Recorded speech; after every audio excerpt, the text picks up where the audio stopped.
Coming up on Maine Challenge, author, historian, and professor Heather Cox Richardson.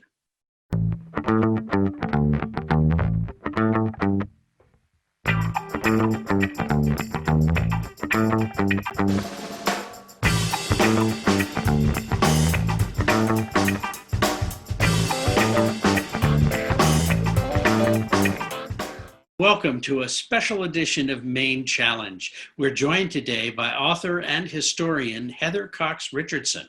Her sixth book, How the South Won the Civil War, Oligarchy, Democracy, and the Continuing Fight for the Soul of America, was published in March of 2020. Welcome to Maine Challenge, Professor Richardson. Oh, it's such a pleasure to be here. What exciting times we're living in, huh?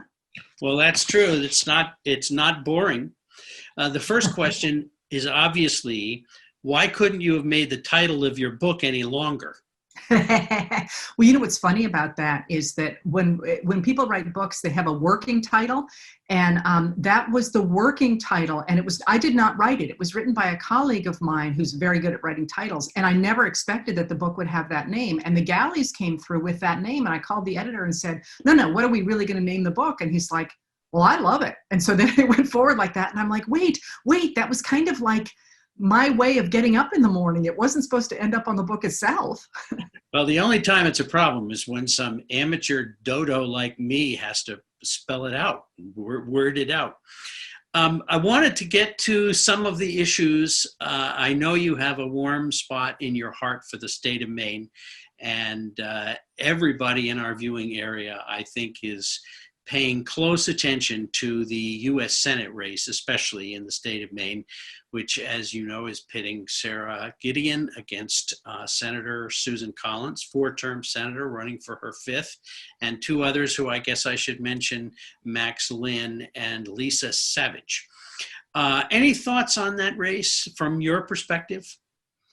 Yes, and you have to remember that I do in fact have a very soft spot in my heart for Maine. But that being said, I tend to look at things from a national perspective.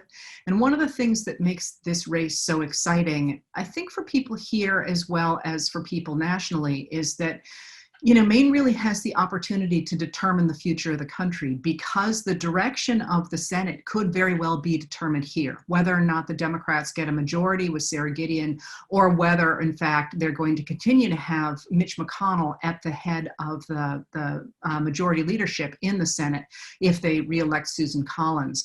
And so I think there's this moment when your vote has always mattered, but this moment, as Maine goes, really so does go the nation, as they used to say in the 19th century. Wow. How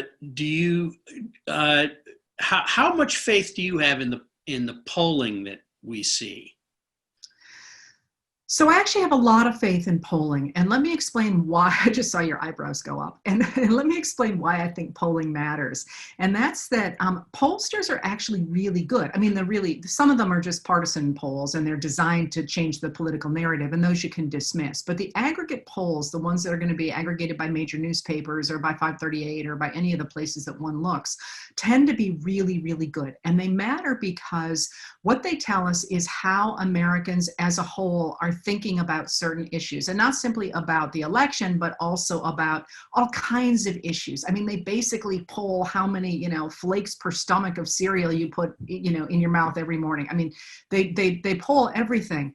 But why that matters for a political contest is that our electoral system does not, in fact, reflect the way people are thinking because of the bastardization of the Electoral College, and that doesn't operate now the way it was designed to operate. So we don't get necessarily in the presidency the person who's won the popular vote or the person who actually reflects what people want.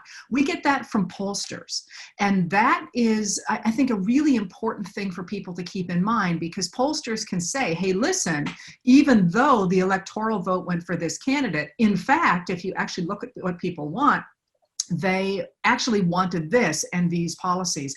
And I think it's a really important check on what we understand about,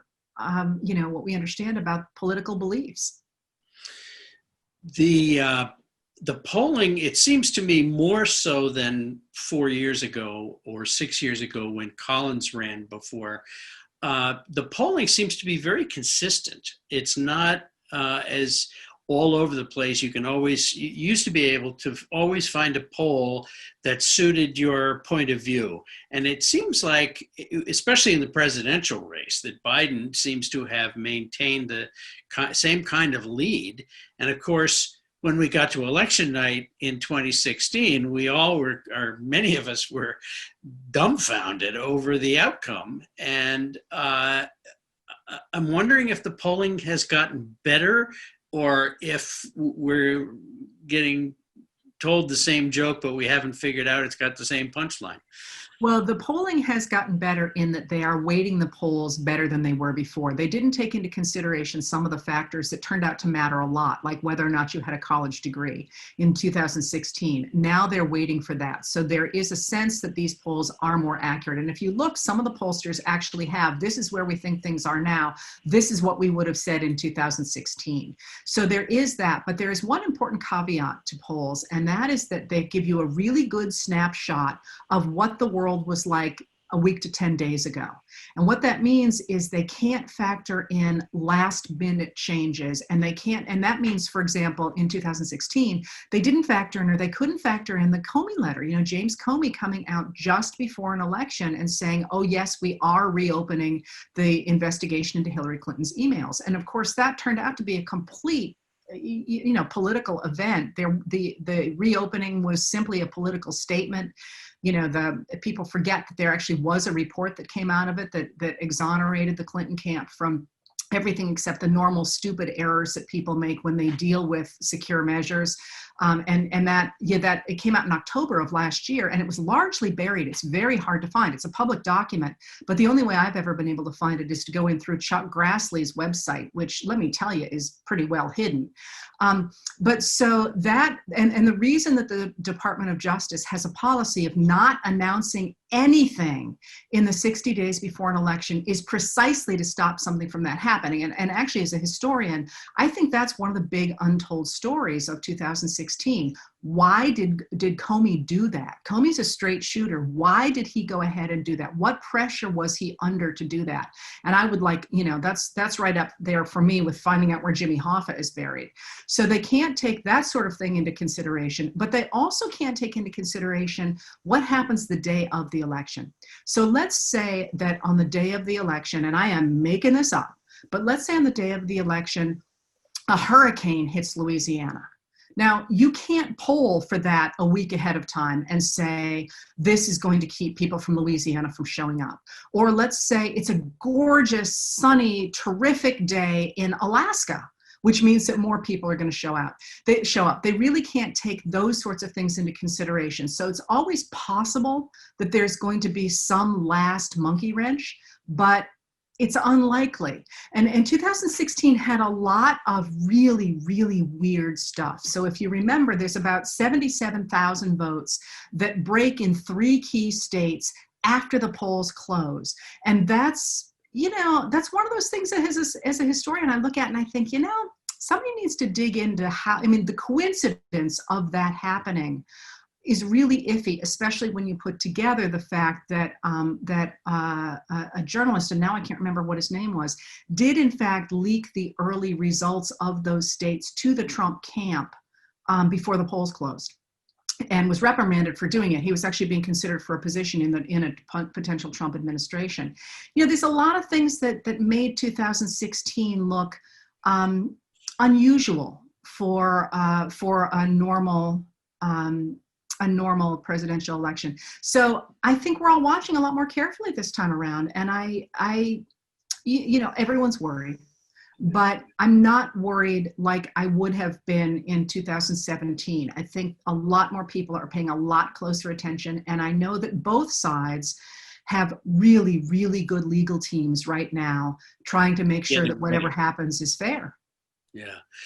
I remember in 2000 how frustrated I was for not having the results within at least 24 hours of the election. And it was weeks, as I recall, before we really found out what had happened. And there were a couple of false starts where, oh yeah, Gore won Florida, Gore won. And no. And I'm wondering, do you feel like you're going to know the next morning who won the presidential election this year? I just have no idea. But I will say that this is an easier concept for someone like me, because the idea that we're going to get results the first night is a really late 20th century thing.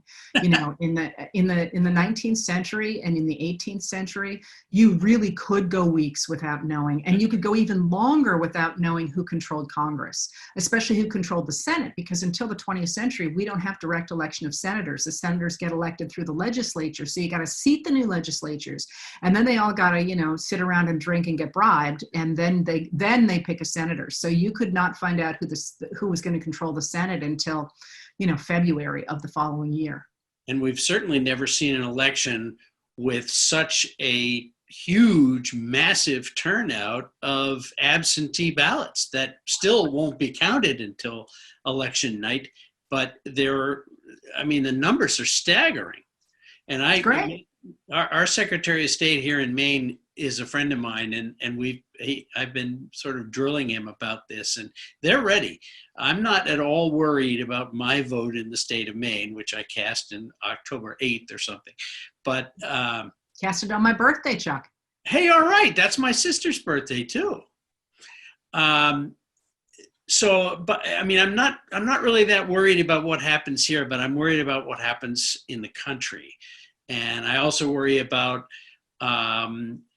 ranked choice voting is new in a lot of places. And I have a good friend who says that Susan Collins is going to win on election night, but when the ranked choice votes come, they're going to Gideon is going to win. And that'll be a week or 10 days or something. And that's a disturbing trend for those of us who want and expect instant results on everything that happens. And I'm wondering how the country's going to adapt to these unknowns. I'm sure it's going to be a big day for the press, big day for media, because they'll be selling papers and selling a lot of ads on TV. But I wonder about that, and you don't seem to be as concerned. Maybe you're looking at it as a exercise in democracy, but it's kind of scary to me. Well, so I am very concerned about that, but less because I think it's a bad idea to take the time to count the votes. I mean, I'm less concerned about a rush to count the votes. Sure, I mean, I want to know how this election is going to turn out right now, but I don't get to know that. I mean, I got to wait till they actually count the ballots. What does concern me deeply is that this is the first time in American history that we have a president who is making no pretense at all of winning the popular vote. Nobody is pretending that President Donald Trump is trying to win the popular vote. Everybody is very aware that he is trying to get reelected by making sure that Democratic votes don't get counted. And this is a big issue, regardless of whether you're Republican or a Democrat. I mean, if you have a democracy and one party refuses to permit the votes of the other party to be counted, you don't have a democracy any longer. And the reason that matters for a democracy is that you need to have two healthy parties, because you need to make sure that people who disagree with the people in power have a legitimate way to say, hey, I disagree with you, and I can elect enough people to rule, the country myself. And if they don't have that, they're not going to be continuing to oppose the people in power by legitimate means. They're going to start to use to violence and all sorts of other things. And I'm just talking theoretically here. The other reason you want the two healthy parties is because you want to make sure that the party in power, Republican or Democratic, has a check on how it behaves. And think about one-party states like North Korea or like Russia. There's no check on how those people operate. Every once in a while, they send out a member of the party to sort of, give a public confession, and basically that's simply performative. I mean, that doesn't actually reform the party in power at all. So it concerns me a lot that we are in a place where a president is trying to win re-election without actually winning the popular vote, or even trying to win the popular vote, but rather by silencing his opponents. And if you look at his language, and this is where I'm going with the whole thing about the recounting or the counting after the election comes in. If you look at his language, he is deliberately setting setting up exactly what you just said. The idea that on the night of the election, it might look like Republicans have won, but as votes keep coming in, including votes from our military, by the way, those make up the bulk of the votes that come in after the day of the election. They must be postmarked by the election, but they come in after because they're coming a long way. That as those votes are counted, it's called the blue wave actually comes after the election when these votes come in. He is trying to set up the idea that that is a flipping or a turning of the election. And you saw that last week with Justice Brett Kavanaugh, who said, oh, you can't do this because you're going to have the impression that it's going to flip the election.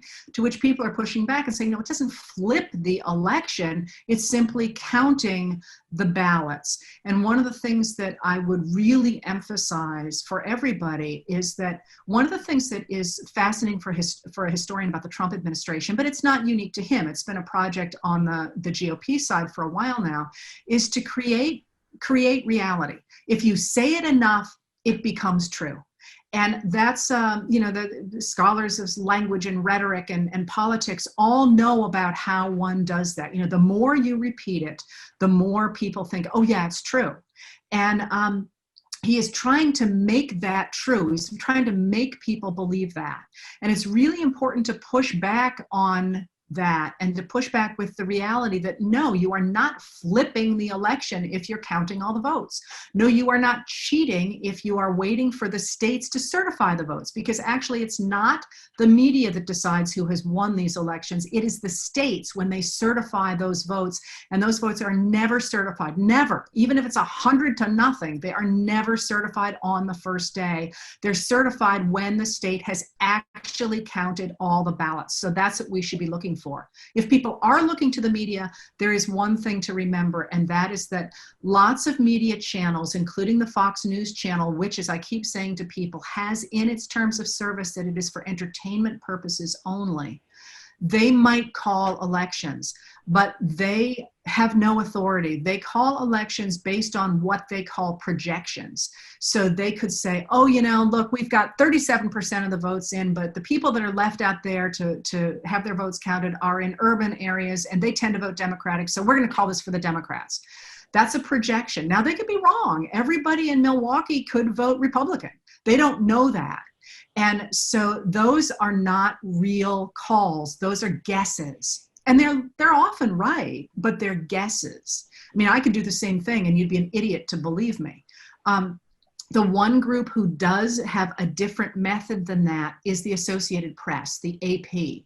And when the AP makes a call, they don't look at what is likely. They literally claim anyway to say, that was a horrible way to put that. Their methodology is that they look at a race and they say, is there any possible way for the other person to win?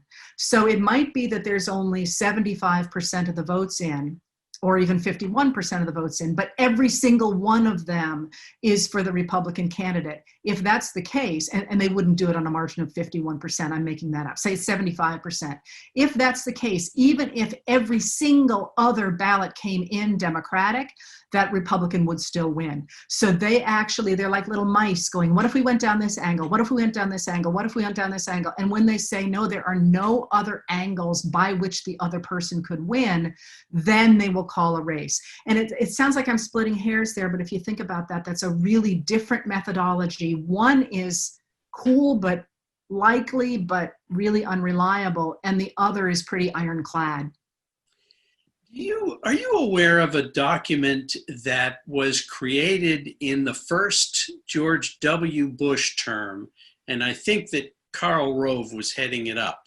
And it was a document that was eventually produced called Toward a Permanent Republican Majority. Do you know about this? I don't know about that document. I know the book from 1968. Kevin Phillips? Maybe Let me, my memories are mixed. You keep talking. I'm going to Google. When I was in the legislature, one of the bills that kept coming up was something called voter ID. And on first blush, it seemed like, well, that's not a problem. I carry a photo ID. It won't affect me if I go into my polling place and have to show my driver's license. I don't mind doing that. But then I realized, and people pointed out, that there are lots of places where people don't, elderly people who don't have driver's licenses anymore, don't have a photo ID. And this was one of the strategies, and there were a dozen strategies for this permanent majority. And voter suppression was one whole department, but there were several items in this whole concept of voter perception. And one of them was voter ID, where people would not be told, would not know beforehand that when they went to the polls, they needed an ID. So they get to the poll and they can't vote. Oh, well, if you want an ID, you have to go to the building on the other side of their city, expensive transportation, take all day, da-da-da-da. And a lot of people just didn't vote. And those tended to be voters for Democrats. And this was something that my initial reaction was, yeah, what's the problem with voter ID? Let's do it. And then I realized it was going to be real voter suppression in a lot of different ways. Any thoughts on that one? Well, so yeah, I love this topic, actually. So there's two things at stake, and one is exactly what you said. The idea of having a national ID card is kind of a no-brainer. If you think about it, virtually every other country has one. And in fact, conservatives, and by that I don't, if you ever care, I can explain to you why I differentiate conservatives from Republicans, but right. I do. I work in ideas a lot, and the two don't overlap right now. But conservatives really objected to the idea of a national ID card because they believed it was the overreach of the state. So that in fact, Democrats at the time and some liberals wanted there to be a national ID, and the conservatives said, not happening on our watch because that's overreach by the state. So now, of course, when you say you shouldn't have to have an ID, their reaction is, oh, you want just anyone to vote. And the answer is, if we could actually give everybody a national ID, then it seems like it would make sense to have to be able to be identified at the polls. But you can't really have it both ways, because what you're saying is state legislatures get to decide what is a legitimate ID and there's a bunch of ways to rein that in. So in Texas, for example, you can use your hunting license, but you can't use your student ID card. That's just not considered something that's a legitimate ID. Well, you can see right there what's happening. Similarly, the one that just frosts my shorts is that in certain times in Texas, you have been required to have your name exactly match your ID, which again, no brainer, right? Although lots of us can't remember if we use our middle names or not, but not necessarily a huge deal. But whose name changes a lot? Women's, because women get divorced and married and they change their names, and that means that they can't vote based on their former ID. And you say, well, they should get their acts together and get the new ID. Well, yeah, it's fairly expensive in Texas to get a new ID. But the story behind how that happened is, I think, really instructive, because we get the Republican focus on what they called voter integrity, if you remember that, in 1986. Before the midterms of 1986. And the reason that they did that was because we tend to forget it now, the lost in the hagiography of the past. But the Republican tax cuts of the Reagan years were not popular. I mean, in popular media, they made it sound like they were popular. They were not popular. People did not think trickle-down economics was going to work. And if you recall, after the initial Reagan tax cut, the economy went into the toilet, not entirely because of those tax cuts, although that had a lot to do with it. But people were not at all convinced that this whole tax cut thing was going to work. So when they go to make the 86 tax cuts, which is the other major round of tax cuts during the Reagan years, when they do that, the Republicans recognize that they've got a real problem for the midterms, and they actually go on this effort to have what they call voter integrity. And we have the memos from that. There was a lawsuit about those. And in the memos, there are people from the Republican National Committee who are saying, listen, if we do this, we think we can knock a significant number of Black people off the voting rolls, and that means we're going to keep Republicans in power. And that idea of focusing on fraud then gets picked up in the 1990s, in the early 1990s. There's a little place in between as well that I'm not going to go into because it's a little bit in the weeds, unlike everything else I'm talking about. But in 1993, with the motor voter law under Clinton, the Republicans start to insist that the Democrats are forcing voters who shouldn't be voting into the system. Now think about that. Should people vote or not? It's a democracy. Yes, they should vote. But the motor voter law encourages people to sign up for registration when they register their cars, but also you can register in places like welfare offices. So there was this idea that somehow the Democrats were packing the vote. And after that, the Republicans, especially under Newt Gingrich, begin to say that every time a Democrat wins, they're only winning because of voter fraud. Now there is, again, for the millionth time, you are far more likely to get hit by lightning than for there to be voter fraud. But it's incredibly rare, and it's usually accidental. Somebody doesn't recognize that they're registered in one place and they vote in another, or there's all kinds of not all kinds of, there are a few accidents every year, but it is infinitesimal. But you may or may not remember, during the Gingrich years, there were two cases that they made a point of, one in the Senate and one in the House, where in both cases women had been elected, Democratic women had been elected, and the Republicans who controlled both the House and the Senate at that time started investigations claiming that they had been fraudulently elected. And they kept those elections going all year. So they're out in front of the cameras all year going, hey, where there's fraud here, there wasn't. And at the end of the day, the investigations close and they say, well, we couldn't prove it because they hid the evidence, but we know it was there. And here's what I was talking about creating your own reality. You're seeing it on the news every single night. It's every single, and people think, oh my God, we've got voter fraud. So what happens on the heels of that is really interesting, because at the end of the 1990s, there is a mayoral race in Miami, Florida. And there aren't actually even any Democrats in it. There's a Republican and an independent. They're both Cuban Americans, as I recall. And the thing is just laced with fraud on both sides. Lots of people go to jail. And that really adds teeth in Florida to the idea of voter fraud. And as I say, nobody argued that election was not corrupt. It just was. But that's about Florida, really. It's not about national politics. And on the heels of that, the Florida legislature in 1998 puts into practice or writes a voter ID law. And listen to that date, 1998.